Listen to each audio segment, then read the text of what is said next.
Well, howdy folks, this is Andy Mosher from Deadwood Alive. I'm here with Ty Sanford today to kind of give you a little sneak peek into the new program that we've got planned for this summer. A couple of the things that we're going to do, we've got a series that we're developing about the evolution of pre-1900s firearms, and along with that, we're going to be doing a series about the clothing of the era. So I brought Ty along here today. We're going to talk a little bit about the Civil War era, around that time frame, the kind of weaponry that they used then and why, how it was better than previously, and why they eventually moved on to bigger and better things after that. Ty, what do you got with you right there? Well, this is an 1861 Springfield rifled musket. It's a vast improvement over the old flintlocks. You didn't have to worry about the powder getting wet in the pan. You didn't have to worry about any kind of misfires like that. You had the new percussion cap that they had come up with. Oh, is that like these guys right here? Yep, like those guys right there. All right. Big old honking percussion caps. Now, the other big advancement that came into vogue in the 1840s and 50s that led up to the 61 Springfield was mass producing of rifled barrels. That gave you a lot of accuracy. So that's rifled. It's not a smooth bore like the old muskets that you normally think about. No, it is not. Now, along with that rifled musket, you still see people using regular round ball, but the major improvement was a conical projectile, a Minier ball, which us Americans, being dumb like that, were mini balls. Now, it's a conical projectile. It has a couple of bands on the back of it, but the big improvement was having an open space in the back of it so that the gunpowder, when it ignited, it would expand the lead, grip the rifling on the barrel, and it'd cause it to spin, and it'd be a lot more accurate. Now you can kind of see the hollow in the back there and the bands on the side. Now you load these up in here, that's 500 grains of lead coming down range at you. That'd not so good. What caliber is that, Ty? 58 caliber. 58. Wider than a half an inch across it. Yes, 0.58 inches. Now before that you'd see some muskets that were 0.69 inches, even some that were 0.75. But those were smooth bores, so you had to have that bigger ball hopefully to try to hit something on the downrange. Well, that's pretty cool. Now, how would you load something like that? Well, you have your cartridge box here. They use cartridges? Well, yes and no. They were called cartridges, but it wasn't like what you'd see modern days. They had paper cartridges. So it would contain your powder and it would contain that mini ball in there. So you'd grab your cartridge, you'd rip it off, and then you would pour it down the barrel. Then you would grab your rammer out,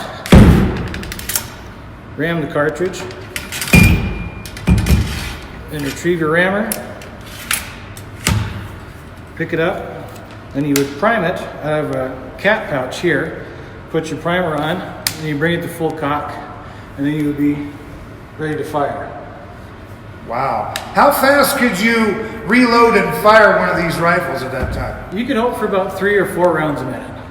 3 or 4 rounds a minute. And you would have people stacked up in different rows, so one row would be firing. So turn around, face that way. Yeah, you get to be done. This doesn't sound fun at all. And then you would bring your fire over the top like that. No, thank you. Okay. Well, I can see why they eventually improved from that to try to make things fire a little faster. What did they have for pistols at that time? Well, the other pistols you had, Sam Colt came out with his Patterson back in 1837. Huge improvement. You'd have a cylinder that would rotate to fire out of a single barrel instead of having all these big, goofy, awkward pepper box pistols. Now, he came up with, in 1851, what was arguably one of the best pistols of the era, his naval caliber Colt, which the Army really liked it, but it wasn't quite big enough for them to shoot a horse out from underneath the man for a caliber. What do you mean by naval caliber? What size is that? 36 caliber. 36. Yeah. The Army, not enough for the Army, huh? Not enough for the Army. What did they want? Well, they wanted something a little bit bigger. They wanted a 44. So Colt came back with what he called the 1860 Army. And that was a 44 caliber single action revolver. That's pretty slick. Now, how does that work? Can you kind of show them how you might load that one as compared to what we did on this rifle here? All right. Well, for these revolvers, you'd have to bring it back to a half cock. That allows the cylinder to move freely. Then you would pour your powder out of a powder flask into the chamber. Then you would take a ball, or a conical in this case. They made conical projectiles for those as well. Basically the same as the mini balls. You'd stick that on there, and then you would take your rammer and you would push that down, and it would seat the projectile in the chamber. Then you'd come onto the back, and then you'd take a percussion cap. These ones are a little bit smaller, but you put that percussion cap on the back of the revolver on these, which are called nipples, and then you would seat it, and it'd be ready to fire. A little bit quicker than loading a single shot pistol. And you would have your 6 shots then available for you when you get into battle and you need to have them all at once. Yeah, when you need them.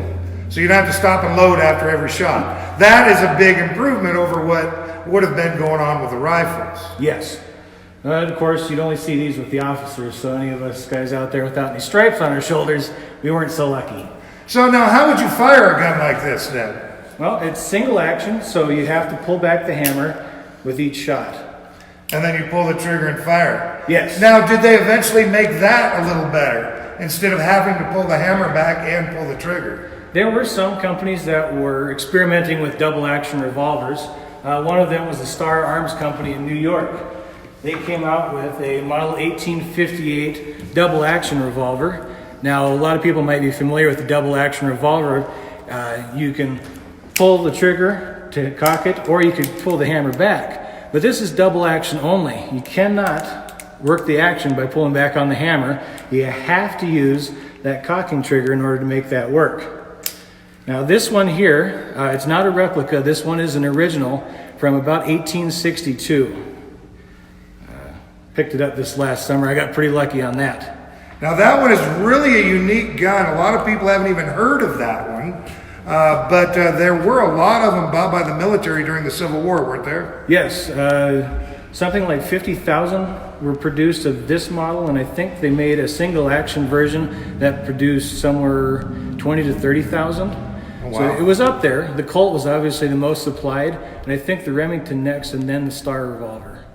Well, there is a lot of other weapons that we're going to be having around this summer, a lot of other firearms that we're going to be showing you during this series. This is just one little part of that particular era that we're going to be talking about this summer. We're going to be talking about early trappers coming to the hills with the flintlocks and that kind of stuff. We're going to be talking about what the gamblers wore and fired. We're going to be talking about all kinds of things along those. We're going to be doing it in a series, and we're going to have even more firearms from the Civil War era for you to check out during that time frame. So get out here. We're going to start this show in the spring months, in the middle of March, with our weekend shows, Fridays and Saturdays. Then during the summer, we're going to be doing this 6 days a week. We'll be telling you all about this stuff. It's a brand new program. We want you to come out and check it out. If you have any other questions about what we're going to be doing this summer or in the spring and fall months, get on our website, deadwood.com, deadwoodalive.com, deadwoodhistory.com. Check out outlawsquare.com. Check out all these cool places. They'll tell you about what's going on here in Deadwood. Get out here, look for us, and we'll be looking out for you.